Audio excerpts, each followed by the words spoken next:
Hey everybody, welcome to another episode of Reviewing Comics with me, your host, Alexander Turbin. This week we're going to be going over Neil the Horse Comics and Stories by Arn Saba. But before we get into that, I'd like to show you some of my own work.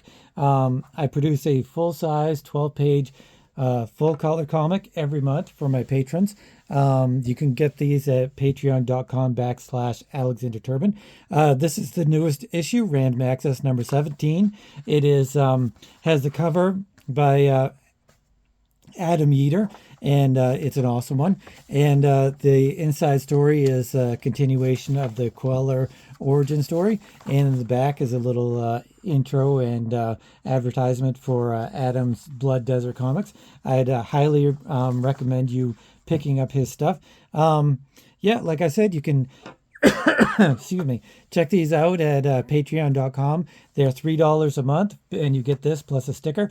Or you can go to my website, alexanderturbin.com, and or you could just message me at Instagram at alexturbin0441 at Instagram.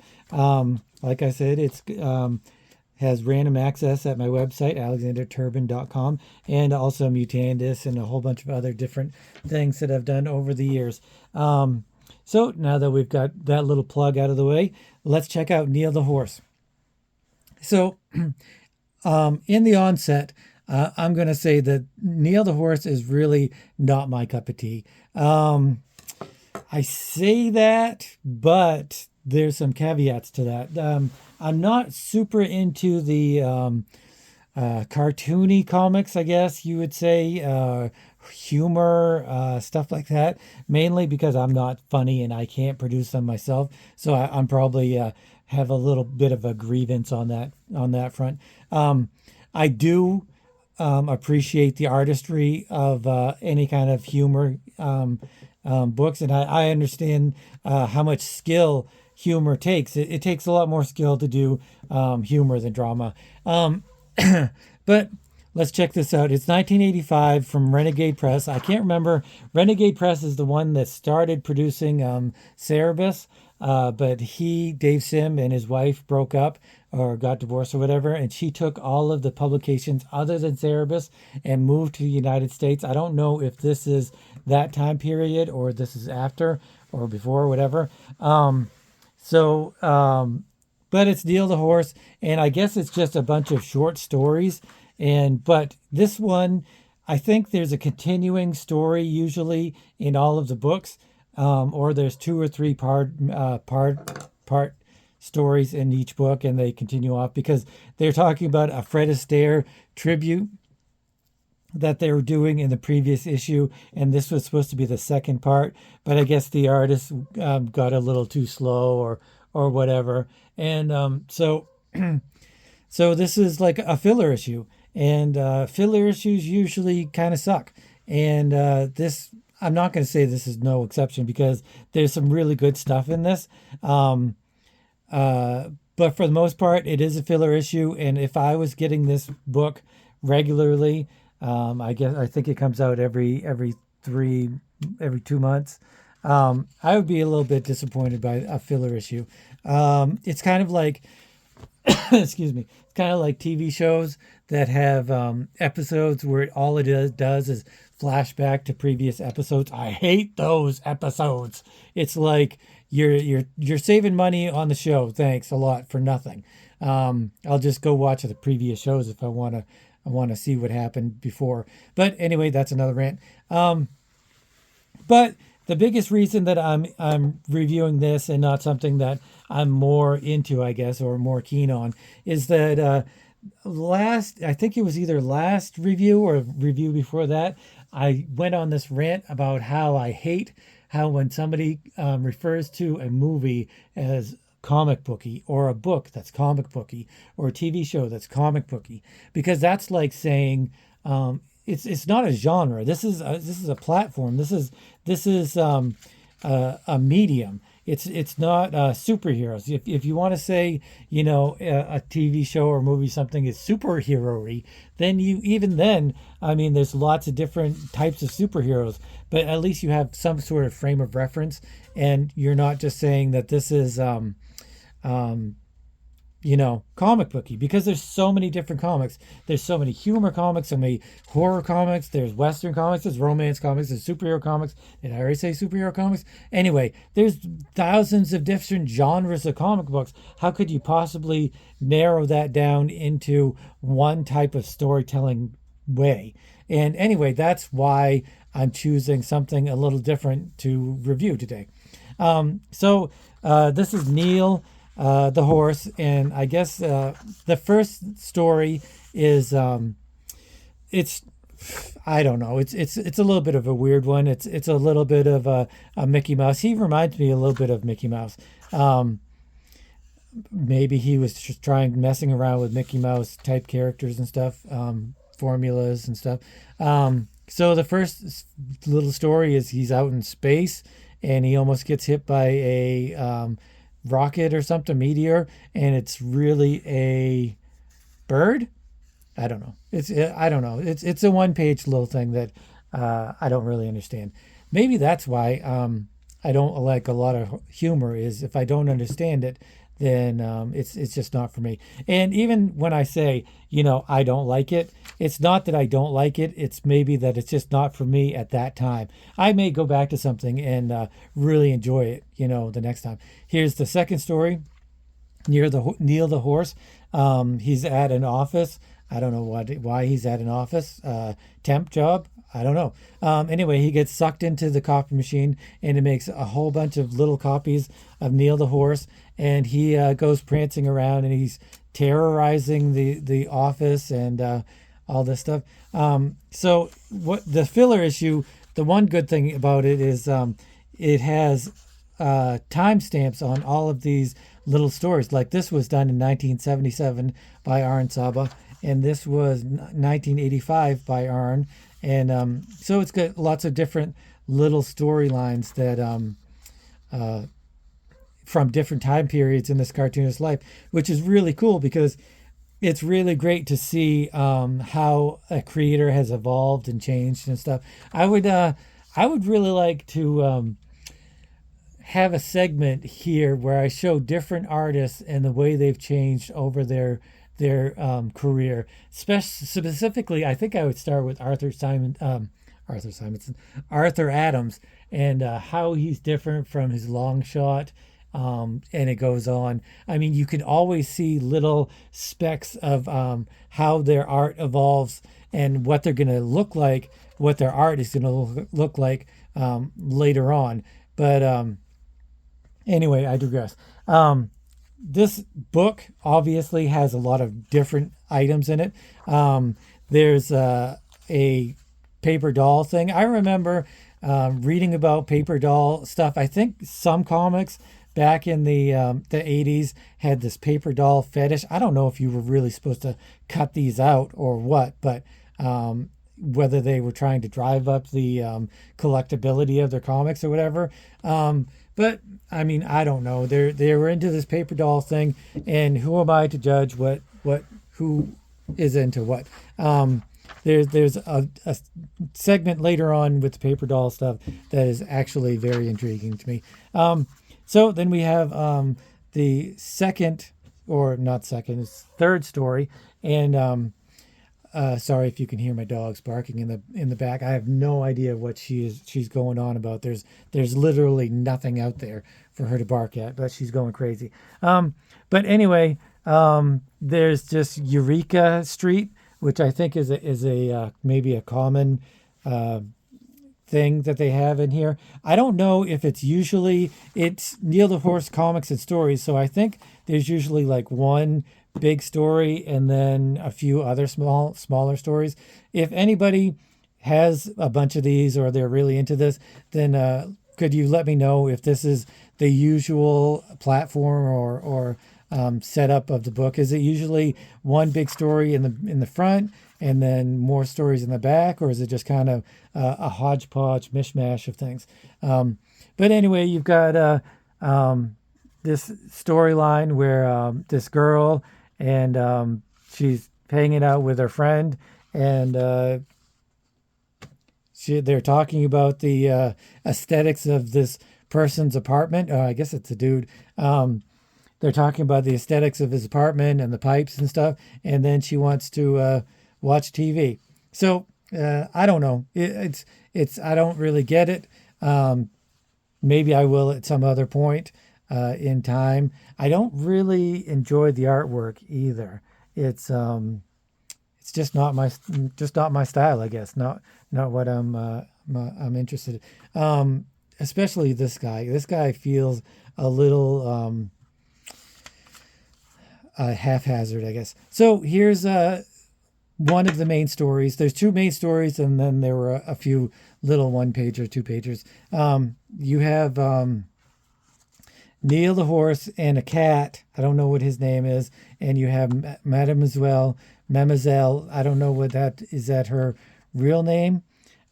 She decides to go on a diet. I think she's an actress, and she's going out for a part. So her pet Neil, or her friend Neil, and the cat also have to go on a diet. So she has this book on dieting, and they just go through these different things where they're watching TV and it's showing food.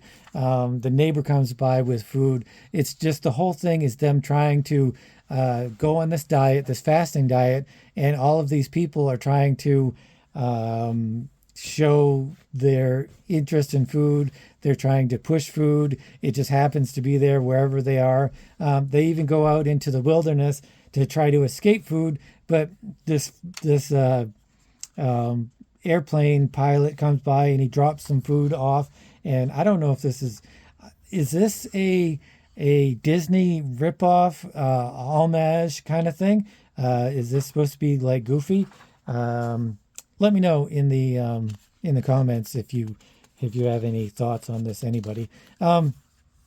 So they keep trying to get away from it. Eventually, they hole up in some sort of drainage pipe or whatever. And then it's the next day, and they were having a 24-hour fasting thing. So then they try to go find some food. And of course, it's Sunday, everything's closed. So then they just fill up on water at home. So I mean, it's hearkening back to when Sundays were, everything was closed. I mean, I remember that everything closed at like 5 o'clock on Saturdays. It would be open like 12 to 5 on Saturdays, and then everything was closed except for maybe the grocery store. But now really everything's open even on Saturdays, Sundays.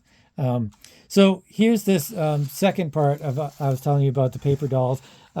You've got Gilbert Hernandez, who sent in some pictures of some paper doll stuff, which is pretty cool.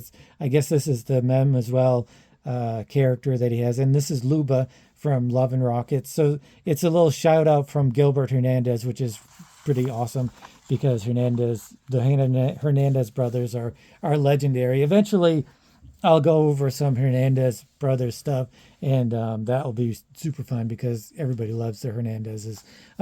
So, like I said, there's a whole bunch of different stuff in this comic. It's almost like a fanzine of sorts. It has so many different things. Here's a song with lyrics and notes, musical notes and stuff in here. And I think this is it's from the back page. The back page actually has the lyrics from the song, and this looks very Mobius-esque to me, which is pretty cool. You can't go wrong if you're thinking about Mobius. This double page spread just totally, I have no idea. It's some sort of it's supposed to be a daily comic strip, maybe, because it's the way it's laid out. And this was in 1979, which is pretty cool. What was the last one? Did that show when it was? Nope. I don't know. It probably will.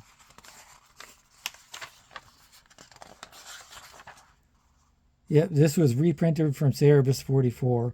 It doesn't give a timeline of when it was made. So here's the cool music, and then this double page spread, which is a cat chasing a couple raccoons, and the raccoons have they get away on the other side of this rope or whatever telephone line, and cut it.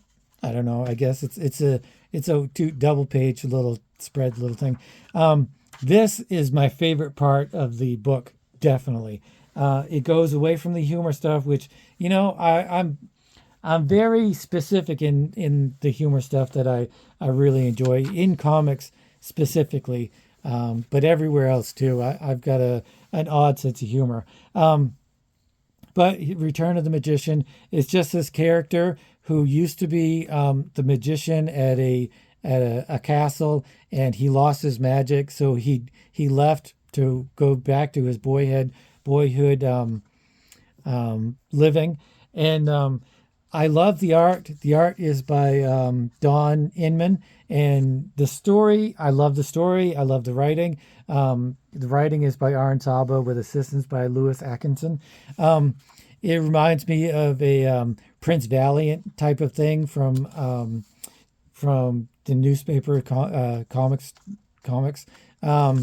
and it's got a very almost pulpy feel, almost Pennywise books. They used to have those dreadful penny books where they had like werewolves and stuff like that. And I love those. Those are amazing. And this has a real feel for that. I love the art. It's beautiful. It's very simple. And to go along with the simple art, you've got simple dialogue, simple writing. So the wizard makes his way back to where he lives. And I can only imagine that he's going from England and King Arthur's court, and you're almost thinking this is Merlin, and he's going back to Ireland. That's how I feel it is, because you see these stones. He's going on the ocean. He's going on the water, and you've got these rickety old trees and stuff, and this old stone mason work kind of stuff. So I'm really thinking that he's going from England to Ireland, and he goes and he sees his cousin, and they have very direct dialogue, like, I'm your cousin, you are my cousin, and it's very basic, but it's very charming. It's very charming, and they go on and they talk about how in their childhood they used to talk to fairies, and fairies lived everywhere, and that's where they got their magic. And he says that he came home to reclaim that kind of thing, and she's just ambivalent to the whole thing. She doesn't really care that he's lost his magic. She cares about is that he left and she had a different path, and that's basically just how it is. It is what it is. So then, I mean, they're just having the day. They spend the night, and the next morning they're building some sort of rock wall out of peat moss or whatever. Peat, yeah, is peat moss? I thought it was. So they're building stonework or hedges or whatever it is they're building. I love the expressions on their faces. Everything is just very bland, and it's not for the lack of skill. It's because of the skill that you've got this blandness, and you've got the countryside. It goes along with the countryside. I imagine that I'm watching an old Irish movie, and it's really I'm fascinated by it, and I love it. You've got a little bit more detail and texture because of the rain, and they just keep talking about what's going to happen, and whether or not he's going to stay. And he finally sees some fairies, and he leaves, and he goes out to the countryside, and there's fairies all around him. And then it doesn't, I don't know, it doesn't really, it just kind of stops, and it goes. He's complaining about it, I guess, and I think he wants to kill himself. And but the cousin is like, life is magic in a way, and he just doesn't really agree with it. So they just discuss whether or not he's going to live, whether or not he's going to try to get his magic back. And he asks her for help, and she's like, no, go do it yourself. And that is how it ends. So then there's a couple of pinups. There's a few pinups. And there's a dancing musical comedy. I don't know. I think he's Arn is really into musicals, and maybe there's other Broadway shows or something. I don't know. And please let me know if anybody has read any of these other comics. This is the first time I've read it.